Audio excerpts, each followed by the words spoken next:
Vamos a hacer un recorrido por la sociedad feudal, basado en el texto de Susana Bianchi. La sociedad feudal nace en el siglo IX en Europa Occidental. Entre los siglos XI y XIII hay un periodo de expansión y en el siglo XIV hay una crisis que supone una crisis también de las estructuras del mundo feudal. La autora plantea que la sociedad feudal nace de tres legados que se fusionan. Uno de esos legados es el legado del Imperio Romano. En el siglo III, el Imperio Romano entra en crisis. El Estado centralizado comienza a descomponerse y se transforman las relaciones sociales. El poder pasa a manos de los señores feudales y se generan lazos de dependencia entre los señores feudales y los campesinos. El otro legado es el legado del cristianismo. El cristianismo se transforma en religión de Estado y será fundamental la idea de que debía existir un orden universal para comprender este mundo feudal. El otro legado es el legado del mundo germánico. En el siglo V, los germanos invaden el imperio. Así la guerra y la figura del guerrero y los ejércitos privados serán importantes para comprender a la sociedad feudal. Estos tres legados se fusionan. A partir del siglo V se desarrollan los reinos romanos germánicos. Con la crisis del imperio, la economía se vuelve rural, con campesinos dependientes de un señor feudal. El Estado deja de ser centralizado. La Iglesia surge como elemento de moderación ante los conflictos e impone normas que rigen la vida de la sociedad feudal. El rey será uno más entre los miembros de la nobleza.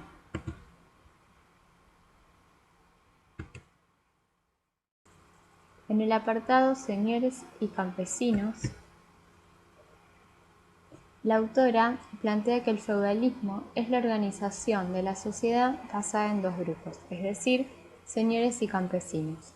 Los campesinos son productores directos, es decir, que son los dueños de los medios de producción con los que trabajan la tierra. El objetivo de la economía campesina es la subsistencia, pero también son los que producen un excedente, que pasa a manos de otros grupos que no trabajan la tierra. En particular hacemos referencia a los tributos que los campesinos pagan al señor feudal. La nobleza no era homogénea, había distintos niveles de jerarquía, relacionados con los vínculos familiares y la posesión de la tierra. Pero ¿de dónde provenía el poder que los señores feudales ejercen sobre los campesinos? Los señores fundaban sus derechos en parte en el dominio de la tierra y en parte también en la protección que le ofrecían a los campesinos.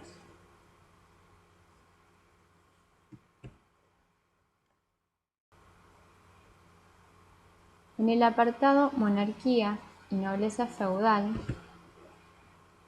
las relaciones entre la monarquía y la nobleza feudal estaban basadas en las relaciones de vasallaje. Así el monarca entregaba a un señor feudal un feudo a cambio de fidelidad, y a su vez éste se transformaba en su vasallo. Estas relaciones se reproducían, ya que los vasallos del rey también podían entregar feudos a cambio de fidelidad a otros señores. El poder de la nobleza no solo era militar y económico, a través de la posesión de las tierras, sino que también comenzó a formarse un nuevo concepto de libertad, entendido como privilegio.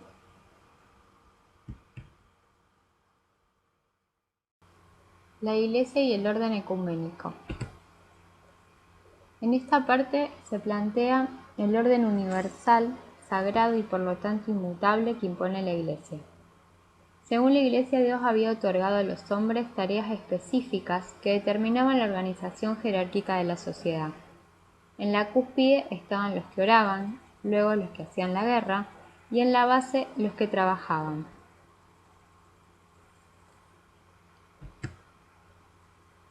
La Iglesia participaba del poder feudal.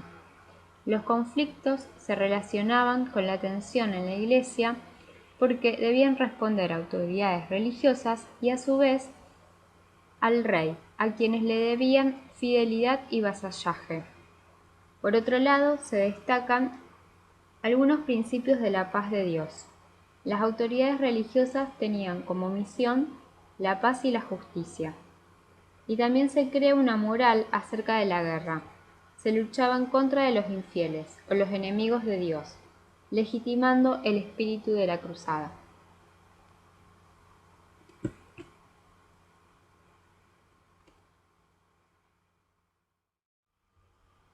En el periodo de expansión y transformación se da un aumento de la productividad porque hay un perfeccionamiento técnico. Se da un aumento de la población, por eso se habla de una expansión demográfica. La actividad productiva demanda una necesidad de nuevas tierras, lo que trae aparejado la expansión de la frontera. Las cruzadas forman parte de esa expansión. Los enclaves cristianos se transforman en emporios marítimos que abren la posibilidad de importar mercaderías de Oriente.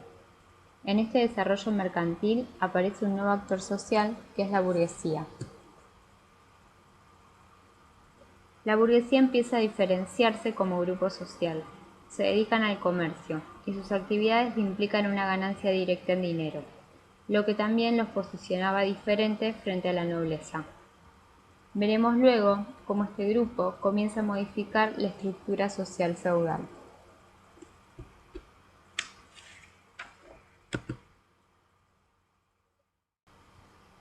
Y para finalizar, la crisis del feudalismo.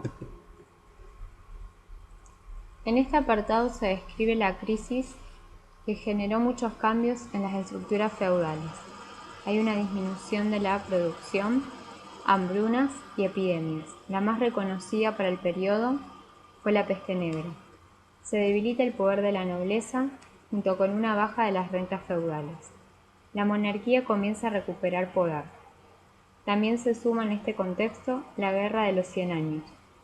Crecen las ciudades en donde se imponía un orden burgués. La crisis trajo cuestionamientos a la Iglesia. Se iba imponiendo una nueva cultura, una cultura laica, que ponía en el centro a la razón y al hombre.